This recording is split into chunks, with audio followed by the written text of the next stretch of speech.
अस्सलाम वालेकुम, welcome back to recipes by Saba Rizwan. आज मैं आपको रमज़ान स्पेशल आलू के समोसे बनाना सिखा रही हूँ। वैसे तो आप ये कभी भी बना सकते हैं शाम की चाय पे या बारिश के मौसम में, लेकिन क्योंकि रमज़ान आने वाले हैं तो ये उसकी एक ख़ास रेसिपी है। शुरू करते हैं रेसिपी को। आई होप आपको मेरा तरीका अच्छा लगे और आप इसको फॉलो करते हुए आलू के समोसे बनाइए और फिर मुझे ज़रूर बताइएगा कि आपको ये रेसिपी कैसी लगी।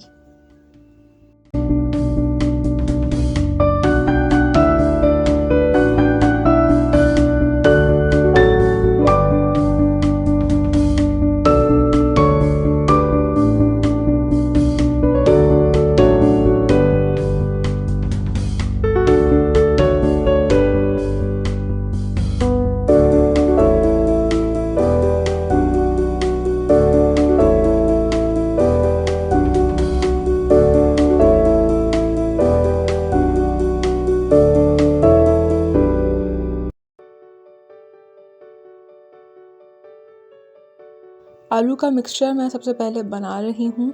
1 चाय का चम्मच कुटी हुई लाल मिर्चें, 1 चाय का चम्मच भुना हुआ कुटा हुआ ज़ीरा, आधा चाय का चम्मच हल्दी, 1 खाने का चम्मच साबुत धनिया, ये मेरे घर का है फ्रेश, आपने वीडियो भी देखी होगी, 1 चाय का चम्मच नमक और आधा चाय का चम्मच पिसी हुई लाल मिर्च। इसके अलावा इसमें जाएगा 3 खाने के चम्मच हरा धनिया कटा हुआ और 2 खाने के चम्मच पुदीना कटा हुआ। आप चाहें तो आप ये दोनों चीज़ें जो है वो अपने हिसाब से ले सकते हैं। इसके अलावा मेरे पास आधा किलो आलू हैं जिनको मैंने बॉईल कर लिया है। तो ये आधा किलो उबले हुए आलूओं को सबसे पहले तो मैं हाथ की मदद से इस तरीके से मैश कर रही हूँ। बिल्कुल मैश नहीं करना, पूरे तरीके से बस हल्का हल्का करना है। और वैसे तो जब आप चीज़ें डालते रहेंगे, मिक्स करते रहेंगे तो ये ख़ुद ब खुद मैश होता रहेगा। तो अब मैंने हल्दी, भुना कुटा ज़ीरा, कुटी हुई लाल मिर्चें, नमक, पिसी हुई लाल मिर्चें और ये साबुत धनिया जिसको मैं हाथ में डाल के थोड़ा सा क्रश करके डालूँगी। और ये चीज़ें डालने के बाद अब मैं इसको हरा धनिया पुदीना डाल रही हूँ और अब मैं अच्छे तरीके से इसको मिक्स कर लूँगी ताकि आलू का भुर्ता जो है वो तैयार हो जाए। आलू की फिलिंग तैयार है। अब बारी आती है आटा गूंदने की, ताकि बाकी जो प्रोसीजर है वो मैं आपको समझा सकूं। तो इसके लिए मेरे पास है 2 कप मैदा और इसमें मैं डालने जा रही हूँ आधा चाय का चम्मच ज़ीरा जिसको मैंने हल्का सा क्रश कर लिया है, कूट लिया है। ये भुना हुआ नहीं है, ये कच्चा ज़ीरा है। और आधा चाय का चम्मच नमक है। ये दोनों चीज़ें मैदे में डाल के मैं इसको मिक्स कर रही हूँ और इसके बाद मैं इसमें घी डालूँगी। घी आपको लेना है 4 खाने के चम्मच। तो ये 4 टेबलस्पून्स घी जो है वो मेल्टेड नहीं है, इसको बग़ैर मेल्ट किए लेना है। और ये मैंने सारा इसमें डाल दिया है। अब मैं हाथ की मदद से इसको मिक्स करूँगी और मैं आपको दिखाऊंगी कि किस तरीके से आपको इसको चेक करना है कि ये तैयार है या नहीं। तो जब आप घी को इसमें मिक्स कर लेंगे तो आप हाथ को इस तरीके से दबा के देखेंगे और जब आप मुट्ठी बनाएंगे हाथ से तो इस तरीके से जो मैदा है वो जुड़ जाना चाहिए। तो जब ये हो जाए तो इसका मतलब घी की क्वांटिटी भी सही है और प्रोसीजर भी आप सही कर रहे हैं।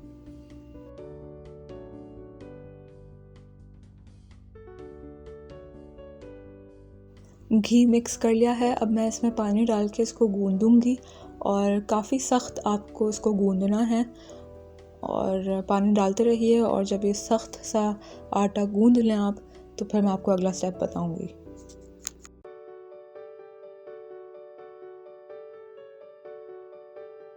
गूंदने के बाद का स्टेप कुछ ऐसा है कि आपको इसको इस तरीके से नहीं करना, आपको इसको तोड़ तोड़ के गूंदना है।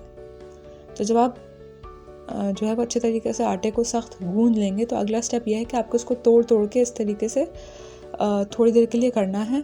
और ये इसका एक इम्पॉर्टेंट स्टेप है। तो इसको तोड़ तोड़ के ये मूवमेंट आपको करनी है और इस तरीके से ये स्टेप फॉलो करना है।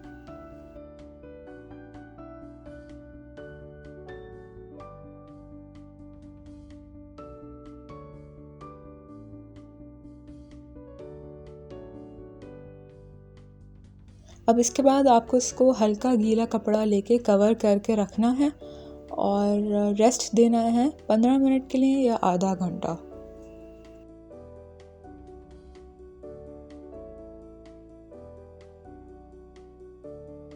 आधा घंटा हो चुका है। अब मैं इसको शेप दूंगी, इसको लंबाई में आपको शेप देना है और फिर किस तरीके से मैं इसकी कटिंग करती हूँ ये आप देखिए।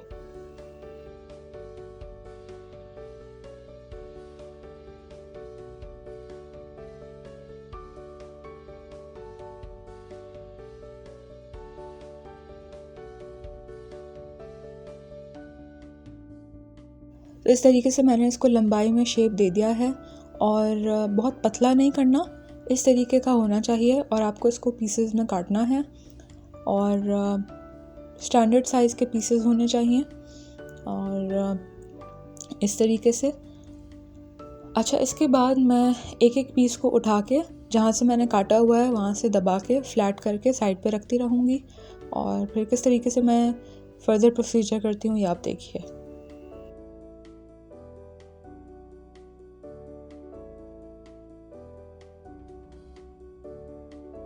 तो इसमें से एक मैंने ले लिया है और इसको मैं बेल रही हूँ और इसको आपको ओवल शेप में बेलना है और जब आप ओवल बेल लेंगे तो इसको आधा काटना है, तो ये डी शेप का बनना चाहिए काटने के बाद। बहुत पतली रोटी नहीं बेलनी और क्या आपसे हैंडल ही ना हो पाए और वो फट जाए। बस इस तरीके के बेलनी है कि वो ना बहुत ज़्यादा मोटी हो ना बहुत ज़्यादा पतली।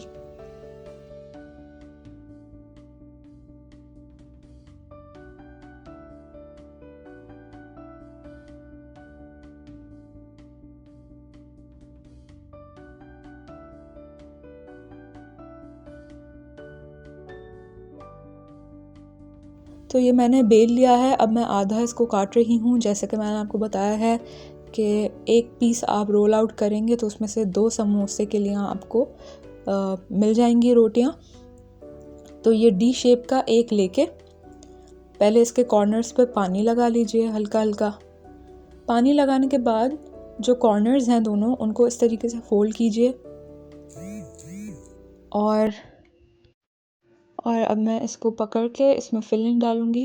ओवर फिलिंग नहीं करनी, बस इतनी करनी है कि ये बंद हो सके।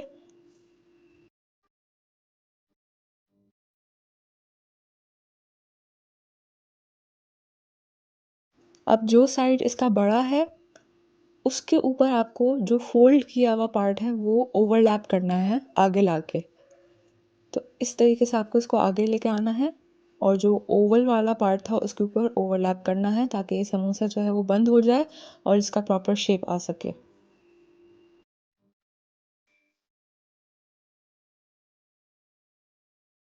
इसी तरीके से सारे समोसे बना लीजिए और अब जो आटा रह गया है जो कि समोसों में यूज़ नहीं हो सका वो मैं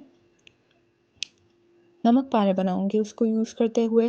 तो आपको वही सेम चीज़ आटे की लेनी है और उसको फ्लैट करना है, बेलना है और इस तरीके से कट्स लगाने हैं और जो डायमंड शेप होता है नमक पारों का वो आपको देना है और फिर आप इनको फ्राई कर लीजिए। तो ये बिल्कुल एग्जैक्ट नमक पारे ही बन जाएंगे। ये भी मैं फ्राई करके आपको दिखाऊंगी।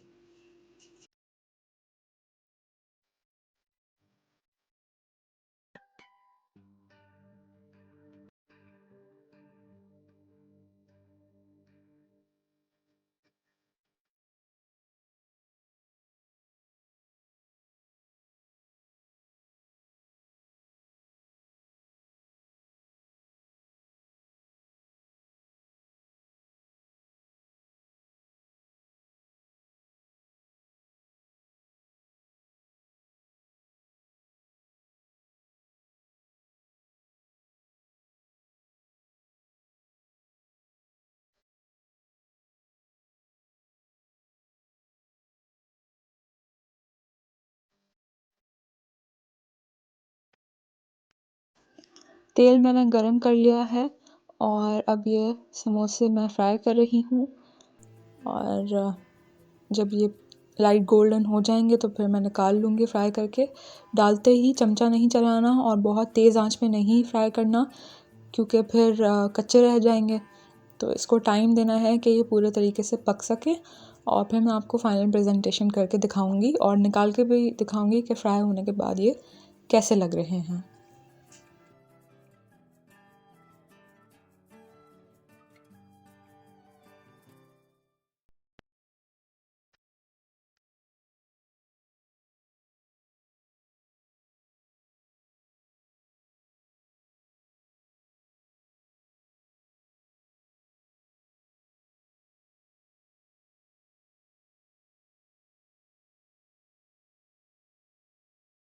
तो आलू के समोसे जो हैं वो गोल्डन कलर के हो गए हैं और बहुत क्रिस्पी, खस्ता और फ्रेश। तो अब मैं ये निकाल रही हूँ।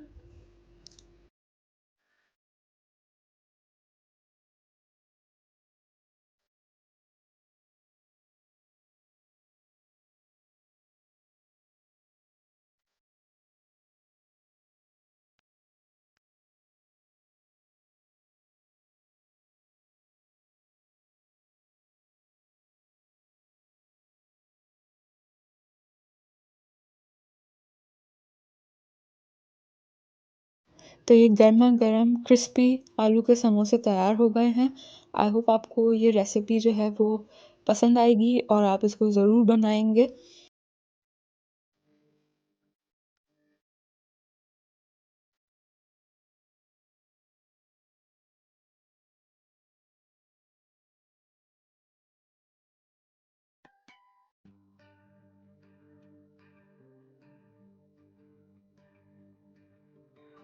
अब मैं नमक पारे फ्राई कर रही हूँ और ये डालने के बाद थोड़ी देर बाद मैं इसमें चम्मच चलाऊँगी, फ़ौरन नहीं चलाऊँगी।